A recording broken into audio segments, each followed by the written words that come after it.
This is episode 747 of the Rio Grande Foundation's Tipping Point, New Mexico. I'm Paul Gessing. And I'm Wally Dringmeister. I'm president of the Rio Grande Foundation, New Mexico's free market think tank. You can find out more about the foundation at riograndefoundation.org. Well, Wally, first got to get to a little bit of housekeeping here. We are recording unusually late, so this is showing up in people's streams unusually late. And unlike the kids whose dogs may have eaten their homework, we have more than one reason for this incident. One of which is fully documented. Fully documented, yes. The first and foremost is Monday and Tuesday. I was on jury duty. I was serving the people of New Mexico. And while I won't go into any details of my particular duties, I was on a criminal case, and there's one less bad guy on the streets, thanks in part to the jury that I served on in the 2nd Judicial District of the state of New Mexico. And then, to top it all off, in a very, very busy week here, and it's only Wednesday, I was up in Santa Fe for the beginning of the special session of the New Mexico legislature. And we'll talk a little bit more about that throughout our conversation. But first things first, as is so often the case, nearly always the case, we have important polling data to discuss as relates to city of Albuquerque elections. And I know a lot of people maybe they just know that I'm a glass half full kind of guy. Maybe they think I'm crazy, but let's put it this way: the journal Sunday poll came out about the mayoral race, and the big news is, of course, Mayor Tim Keller, the incumbent, 2-term, looking for 3. Has 29% support. Darren White, former sheriff, etc., who was on a previous episode of Tipping Point, New Mexico, 16%. Luis Sanchez, current city councilor, declined to come on the show, 6%. Alexander Ubaez, also 6%. And then the other candidates were somewhat below that. And Daniel Chavez has recently dropped out. There was a legal question relating to him. So he's dropped out of the race at a relatively late date. So Wally, I definitely want to get your thoughts, but my hunch with this is that if you're a 2-term mayor and the best you can do is 29% support, that is a pretty strong indicator that people are not particularly thrilled with your leadership. Well, I believe that's correct. And the reason I think it's correct is, big surprise here, Darren White's a Republican.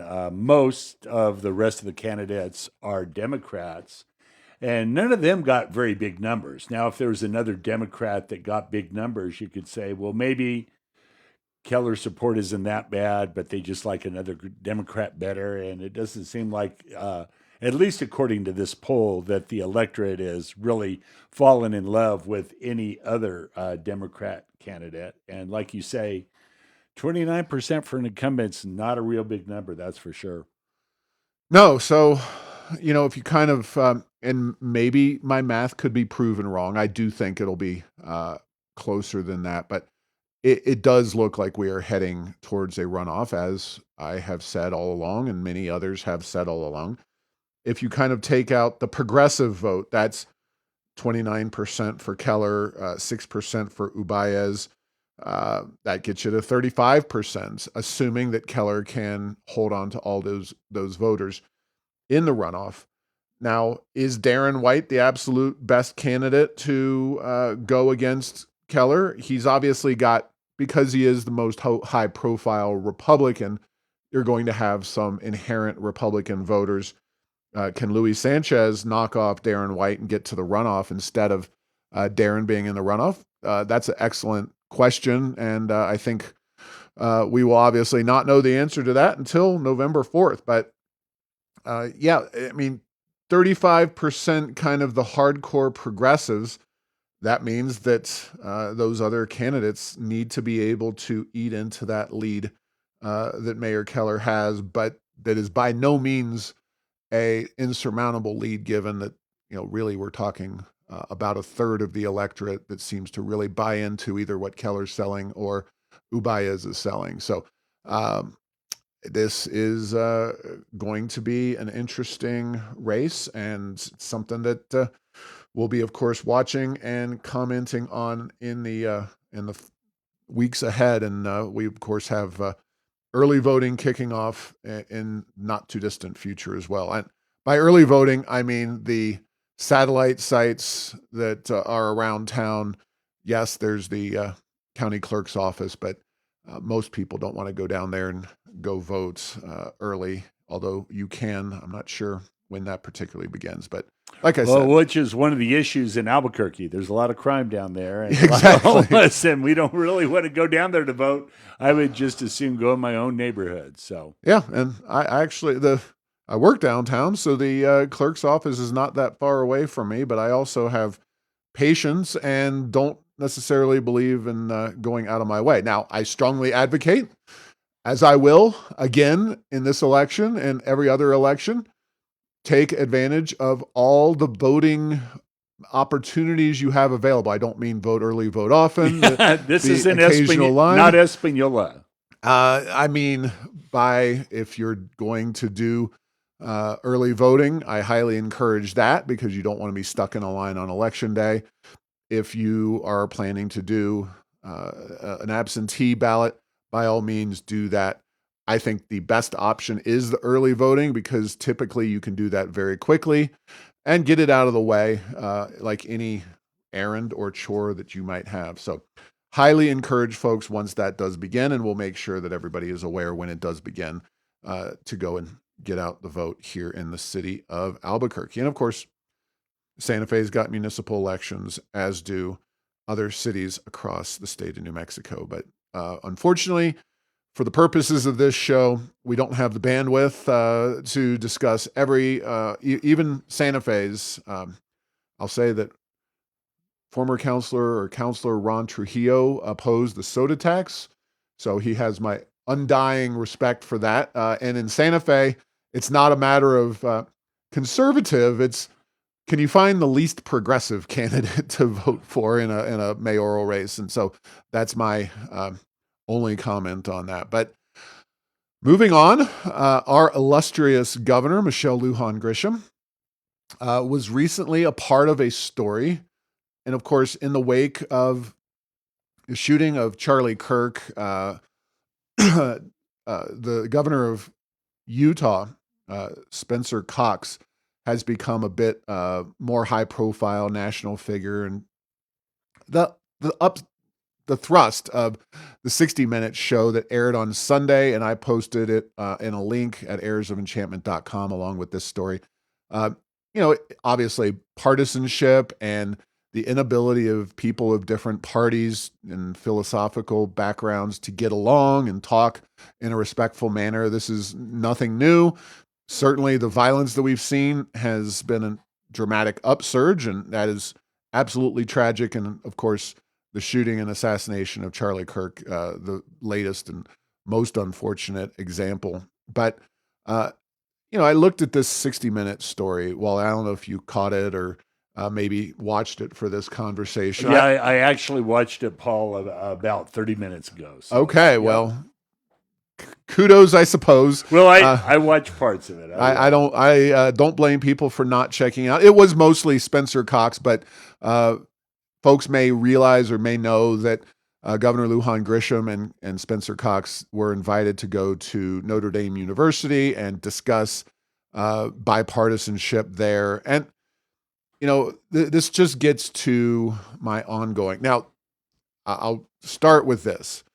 Michelle Lujan Grisham on the bipartisan side of things. I don't know anything about Spencer Cox's track record, but I can tell you that Michelle Lujan Grisham is not a bipartisan force in New Mexico.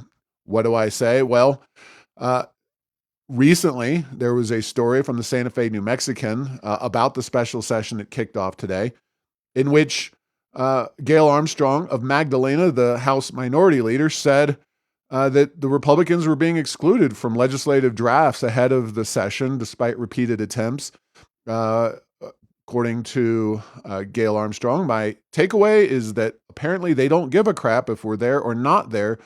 Adding Democrats appear to have the votes to get the measures to the governor's desk. And I can affirm that in the committee that I was just a part of, specifically the health committee in the House, uh, Republicans were looking at the bill at the very last minute to try to get an idea of what exactly was going on. A few other things, of course, the governor was very high-handed in her approach to COVID, brooking no dissent, whether it's from blue areas, Democrat areas, or Republican areas. It didn't really matter. Anyone who stuck their nose up during COVID was, doxxed by the governor, and then calling her political opponents lizard people.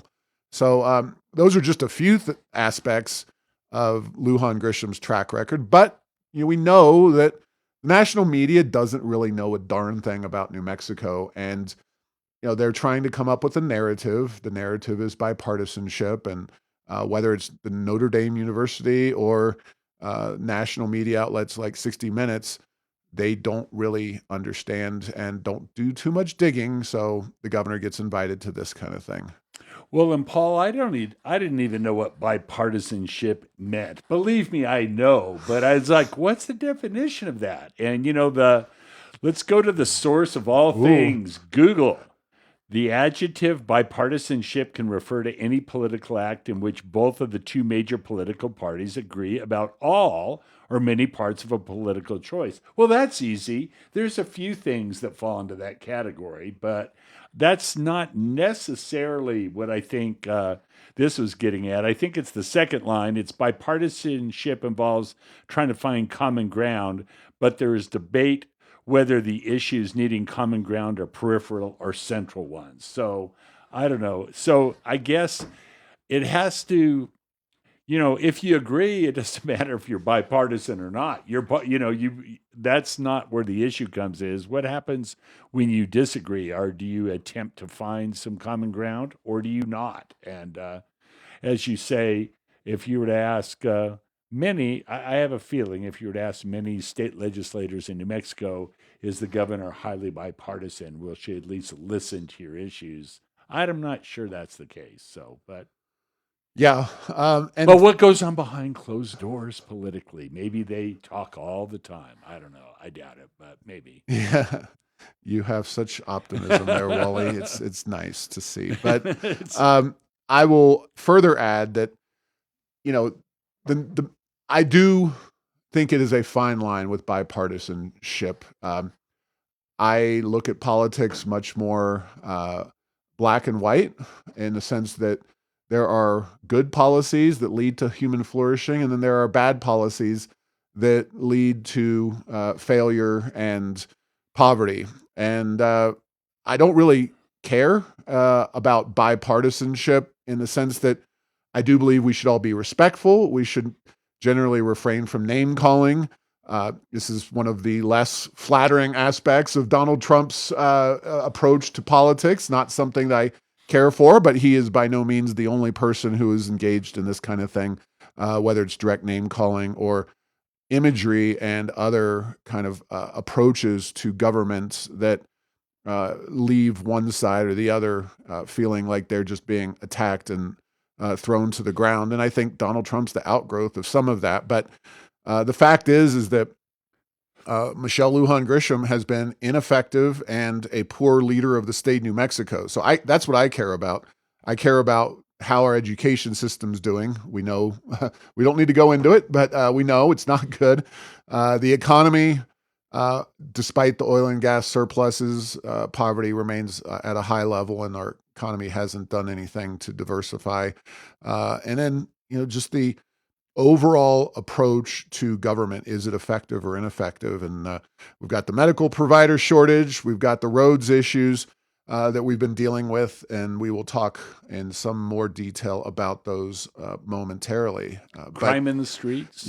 Effectiveness is more important than bipartisanship. And Spencer Cox is a fairly moderate Republican, and I think that's, if you really had to put a finer point on things, that's what the media likes, is they like squishy Republicans and progressive Democrats who don't really need to show their bipartisanship, whereas Spencer Cox actually is a very kind of moderate, and then of course dealing with the tragedy with Charlie Kirk in his state. I think that was it was the way things were cast to happen.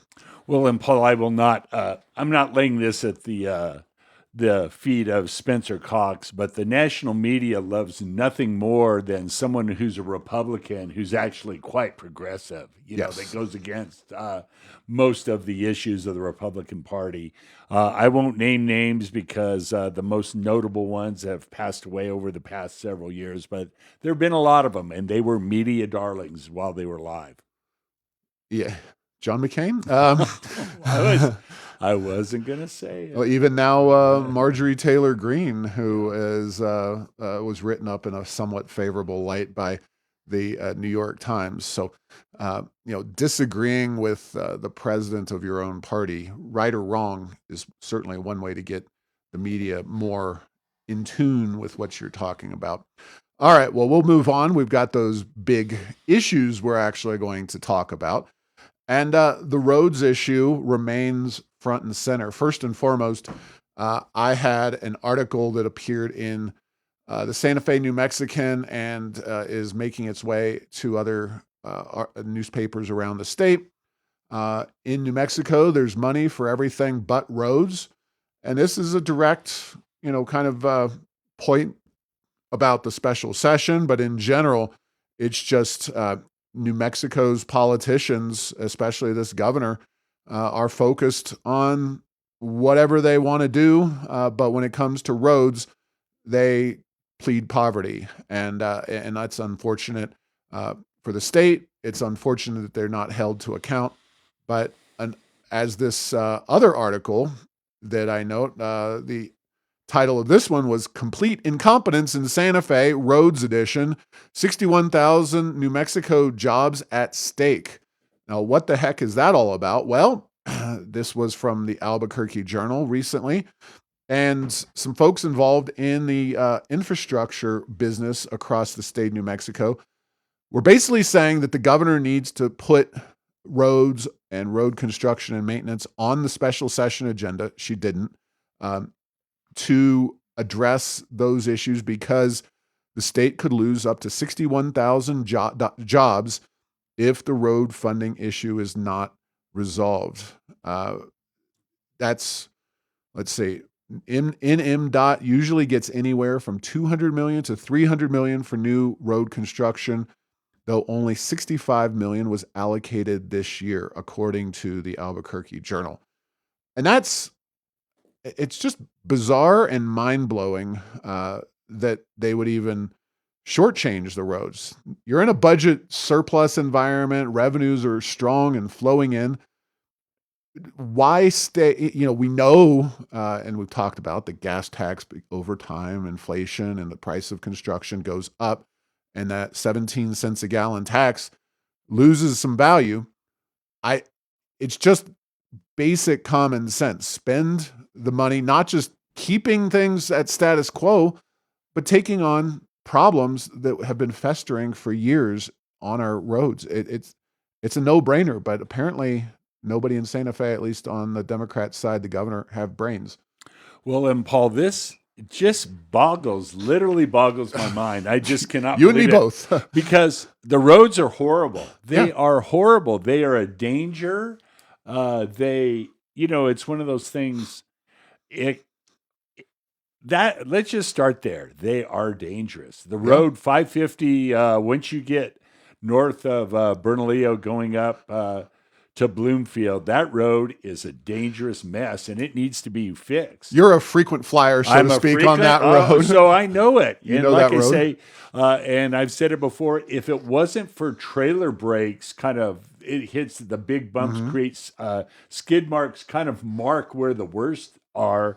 I've been up there in a car, I've been up there in a truck, and it's just plain old dangerous. And so, yes, okay, it's interesting how when politicians want to do something, any source of funding is good. This source is good. Well, we can get money from here, we can get money from there. But because I guess roads aren't anybody's pet project, um, they just aren't going to get funded, and they're going to get worse before they get better. And the fact is, if they would do something in the special session, they could hit the ground running. Right after the regular session in the spring. As it is now, it'll take months and months and months to let these contracts, and another year will go by without a lot of the work that needs to be done being done. Yeah, it truly does make no sense. Now, we've cited this article before, but Source New Mexico cites analysts saying that each drivers pay an average of $2,074 annually in addition for vehicle maintenance, congestion, and safety costs. And then New Mexico has one of the highest deaths per 100 million miles driven, 1.74, which is the third highest fatality rate in the country.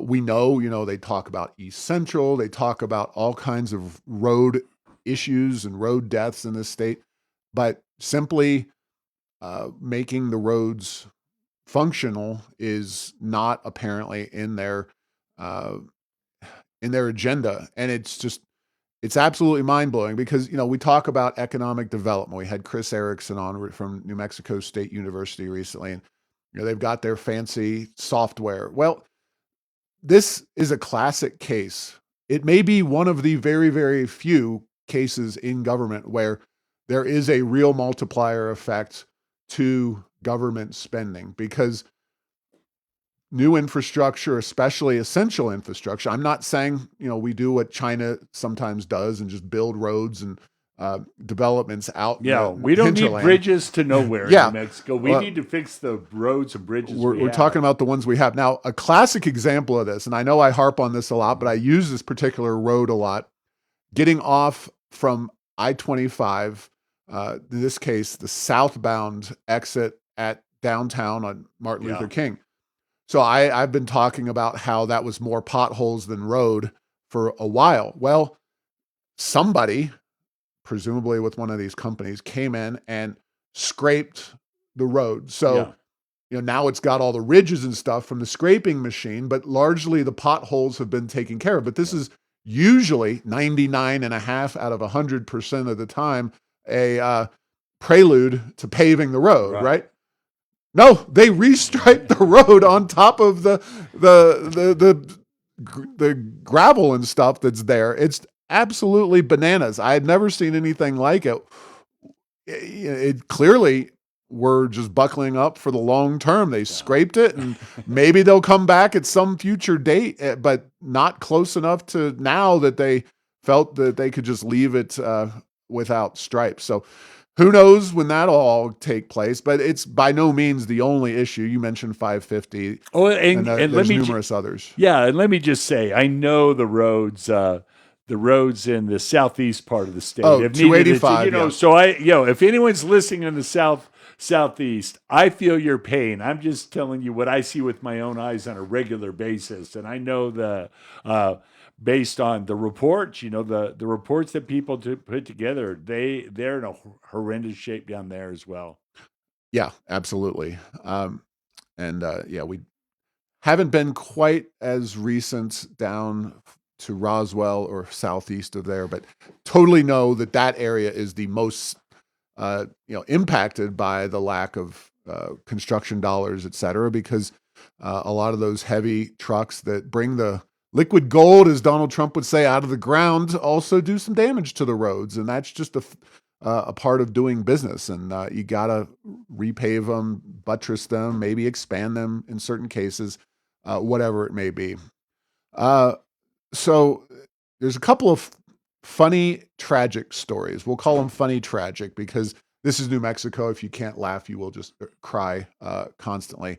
The post I wrote is titled, MLG admits trial attorneys in her party will kill needed healthcare compacts. Now, In the special session, there is a bill to essentially provide groundwork for health care provider compacts. I don't know what the heck that means because this idea is nothing new. It's been out there for a while. It sounds like there's What, 35, how many other states have oh yeah, managed oh to yeah, sign on to many the states, compact? and it's been introduced in New Mexico in past years. But here is a quote that the governor had. And of course, we know that the trial attorneys have been a huge obstacle to this idea. But the governor said, quote, "I worry there are so many leaders in the Senate that it gets caught there," referring to the compacts. And of course, she's also referring to trial attorneys. So the governor is basically saying, I will not bring this issue up because I know that members of my own party will kill it, those trial attorneys. And she actually name checks Peter Wirth, the majority leader of the Senate, uh, Joe Cervantes of Las Cruces, and there's Katie Duhigg. Those are three, but I don't think they're by any stretch the only three trial attorneys in the legislature. But I know that Wirth and Cervantes are two of the obstacles. Now, the trial attorney lobbying organization claims that they don't oppose this idea. Well, yeah, they I just don't. oppose the bill. They don't oppose the idea, but Yeah. they just don't want the bill to change because they're Um, making too much money. exactly. And then they do have a new head for New Mexico's safety over profits. That is the trial attorney funded organization that has fought against reform of medical malpractice. Yeah, They but have you could argue that slogan can work two ways. true. You know, you hear that safety over profits. You know, it's like, oh no, the profits of trial attorneys is way more important than having the safety of having a number of healthcare providers that are actually practicing in this state. So, Yeah. So the in new an head. ironically challenged slogan that they came up with. Yes. So. Yes. Well, they have a new head. It's no longer the gentleman who is also managing Sam Bregman's campaign. So wisely, he stepped away.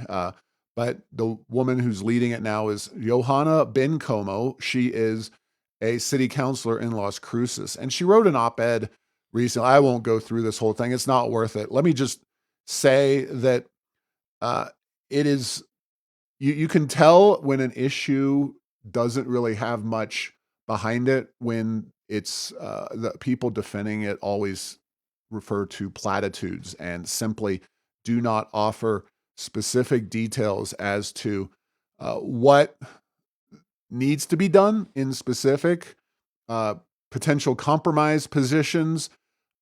And instead, they just focus on these vague terms. So I'll read one sentence from this article. And she's talking about how supposedly people who rely on trial attorneys and sue doctors for malpractice are somehow being negatively impacted. But she writes, I see the same playbook unfolding in the fight over medical malpractice reform. Victims and survivors, New Mexicans who have already endured imaginable harm, are being vilified and dismissed by special interests backed by insurance companies and private equity firms. Now, that is a blatantly false statement. I have not heard of a single individual. I mean, there's a guy who, for lack of a better word, had some kind of issue with a penis operation and got a $400 million settlement. To my knowledge, there's been no protest at his house. There's been no, this is the new male medical issue. And yes, it was some kind of male genitalia related issue. And I'm sure it was very serious. But the fact is, $400 million is a ton of money. You're talking about darn near $1 billion or $500 million.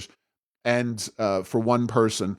Now, I couldn't tell you the name. I'm sure you don't know the name. I don't know if the name was even in the media. But the point is that nobody's vilifying people for who are impacted negatively by doctors. We're just saying that there needs to be reforms to that system. Well, yeah, and what is the proper amount of compensation in these issues? So the key is that, yeah, The trial attorneys act like, well, if we can't get these huge settlements, doctors won't even try hard. They'll just be frivolous in the conduct of their practices. But under this situation, no matter how hard doctors try, no matter how it goes, they're getting to the point where they're just driving them out of the state because it's just not worth it anymore. She goes on saying, this has not and has never been about doctors versus lawyers or patients versus patients. The real fight is against the corporatization of healthcare, a system that prioritizes profit over patients and undermines providers along the way. And again, that sounds like Bernie Sanders. Exactly. Billionaires and oligarchs. That's who's doing this. So, I mean, I could certainly see a way. The ironic thing is, in a single payer system, and I don't even know, if all the doctors are under the auspices of the government, which sounds like the Bernie Sanders model. Do they even have medical malpractice laws? I mean, I can only, because ultimately you're going to put the government up as the payer of last resort, because they're the insurer. So. Yeah, these doctors would be essentially employees. I can't imagine how that system would go, although I haven't exactly looked at medical malpractice in Canada or the UK. But the fact is that just an incredibly poor article defending her case, but I think it really lays bare, and if you listen to the trial attorneys, there's not a whole lot of there when it comes to the justification. Nobody's arguing that there shouldn't be some kind of repercussions if doctors make bad decisions or do something that impacts somebody's health or life or livelihood. But the fact is that you can't just have $400 million settlements willy-nilly. Yeah, and expect rural hospitals around New Mexico to stay open, and expect specialists who work in high-risk areas of medicine to stay in New Mexico, and et cetera, et cetera. Yes. So the next post is titled New Mexico's Medicaid Malfeasance. And it relates to, Governor making her rounds on the media. Today on Morning Joe, I'm sure they were very hard-hitting over there at MSNBC. This is a tweet. I reminded Americans that the president promised to lower healthcare costs and protect Americans, and he's doing the opposite. Deep cuts to Medicaid and rapidly rising premiums are a disaster for families, clinics, and hospitals.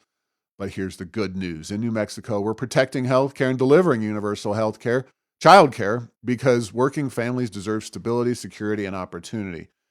Wow, that's fantastic. So, the Legislative Finance Committee, of course, of the legislature, which is also Democrat-controlled, had a Medicaid accountability report. And there's 10 findings that we put up on Heirs of Enchantment.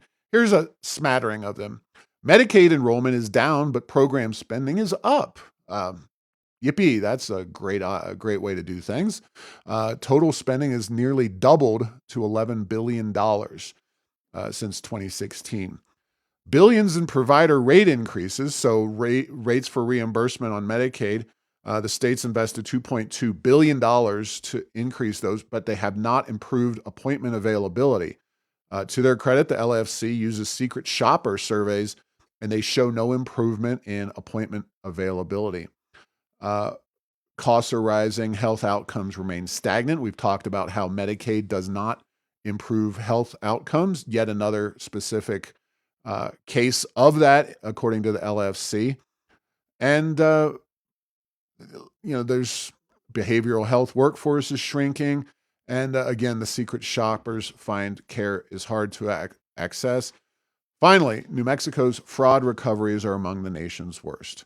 So, we can talk all we want about the federal healthcare reductions in scope. And, there's a lot of different things. Part of it's also the flawed Obamacare that relies on very, very heavy subsidies. And that's one of the things that they're going to be dealing with in the special session. But those subsidies previously came from the federal government. They were manipulated upward in the Inflation Reduction Act by the Democrats. Trump's pulling back on those. It's a big tug of war going on in Washington, but New Mexico is going to pay for some of those subsidies thanks to a piece of legislation that was heard this afternoon up in the Roundhouse. So it's just Obamacare was flawed. That's the whole idea of what Obamacare did is flawed. We need to pull all this stuff back and restore the doctor-patient relationship, not just in the room, the doctor's room, whether it's operating or whatever office they have, but also the financial relationship to get rid of much of this government apparatus here, not to mention the third-party payer system that we've also allowed to grow up. So anyway, Wally. Yes, well, if you wanted to design a system that was based on free market economics principles, you probably couldn't get a lower grade than what we've done with healthcare in the US. And, as you say, we have intermediaries dealing with intermediaries dealing with intermediaries and keeping the patients and the doctors separate from each other. And then there's no price transparency to the consumer. And, we know that in a free market for anything, it's amazing what kind of benefits that price information can bring in terms of people having incentives to do things that are more cost effective as opposed to less. And I know this sounds hard hearted, Paul, but it's one of those. It's like, is this really a surprise? It's one of those, as all these systems were going forward, and it was a big if Obamacare would have been perfect, if the $50,000 or the 50,000 codes that you have to put in the computer, if that would have really created some benefit in terms of care, would we still be in this place? And I think we likely would, because it's kind of a flawed system. And so in New Mexico's case, when something costs more than the government is willing to pay, you won't have providers. And if something costs less because you're in the program, you will get people demanding that in great amounts. So, we supply and demand kind of, it explains it, but it explains its demise. It's not structured for it to work. Yeah, and I think in the past we've done some deep dives on healthcare.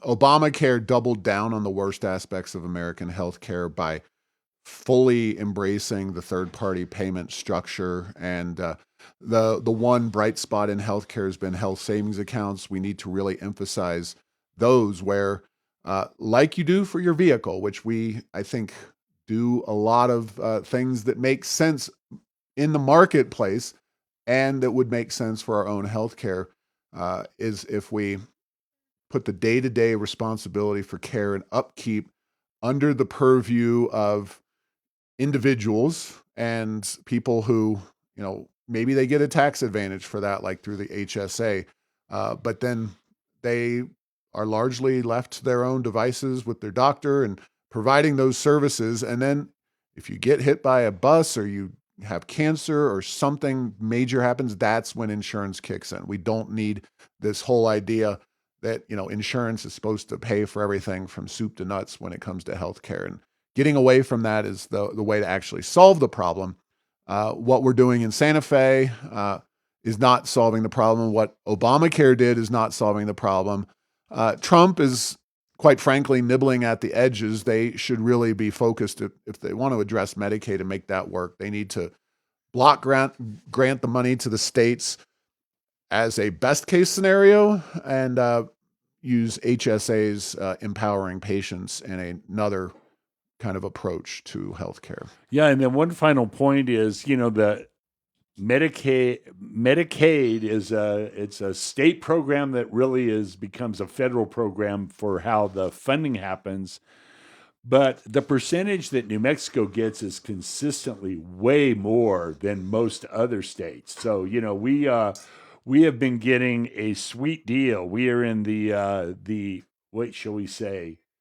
We're in the special category of states that the feds pick up way more money, and just to have this little hiccup, create such an uproar, it's interesting. Yeah, are we close to single payer? Man, I don't know. We could be at this point. So we're in New Mexico. We're almost there as it is. Well, we could do a whole conversation about that, but we won't. Not at this time. I was in National Review again recently on September 25th, 2025. in which I made a really unique comparison between Albuquerque, New Mexico, and New York City. And people might be listening, how in the hell do those two places? New York City. New York City.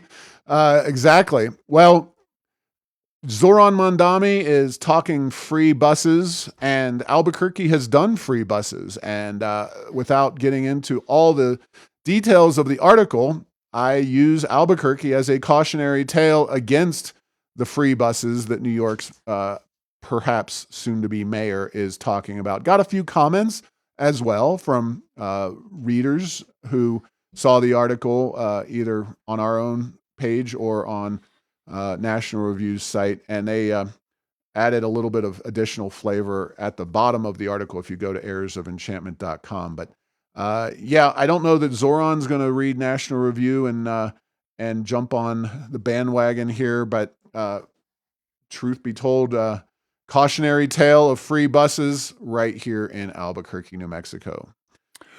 Well, Pauline, policy without consequences, how often does that work in New Mexico or anywhere else for that matter? Not very often. And one of the issues is that not only is there not a cash price, but there's no screening. You don't need to go get your bus card to show that you were not a criminal on the lam, as it were, or have been arrested 12 times for using the bus system as your shoplifting getaway vehicle. We don't even have that. That's too much. And so, you are going to get problems. And to the extent New York follows the Albuquerque example, I bet they'll get problems too.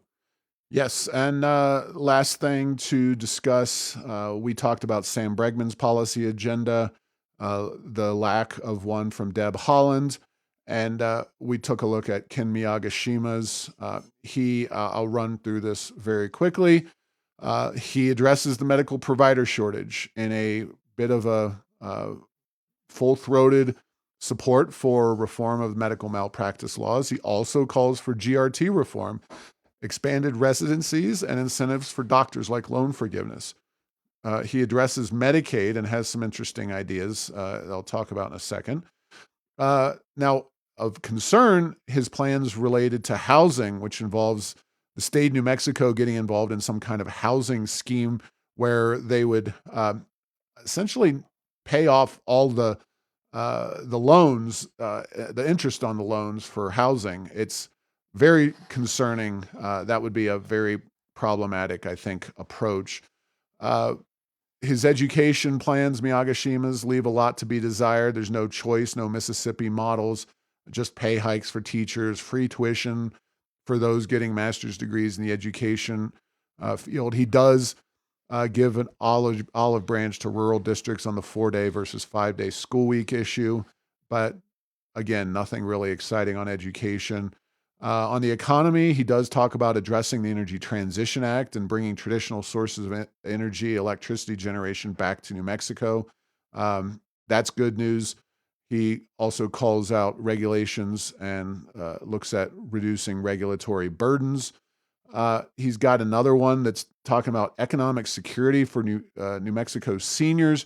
And he wants to set aside $1 billion each year to establish a guaranteed annuity for residents age 65 and older who will inevitably face reductions in their Social Security benefits because the federal government doesn't have the money to pay those off in full down the road. But lastly, Miyagishima offers a pretty robust defense of the Second Amendment and gun rights, including increased school security. So a mixed bag. We're not expecting, certainly even, Republicans, not always on point, but Miyagishima and Bregman both have some serious pluses and serious minuses. I'll go out on a limb and say that Deb Haaland is pretty much all minuses, even though when you don't release your plans, that's just minuses in my book. Yeah, she's under the trust me, everything will work out okay if I'm governor. So that's the policy there. So yeah, it was interesting, Paul. Yeah, it's a mixed bag, but as these things sort of go, for someone who's running for governor in New Mexico, who is and I believe he's a Democrat. Mm-hmm. So yeah, that's pretty bold. And he was good on COVID, at least decent on COVID as things wore on. So, yeah, he's a common sense Democrat. All right. Thanks for listening to this week's episode. Find all episodes at tippingpointsnm.com or at the Rio Grande Foundation's YouTube channel. Subscribe to the show at Apple, Stitcher, or tell Google Home to play Tipping Point New Mexico. Thanks to Path 3 Marketing for producing this show.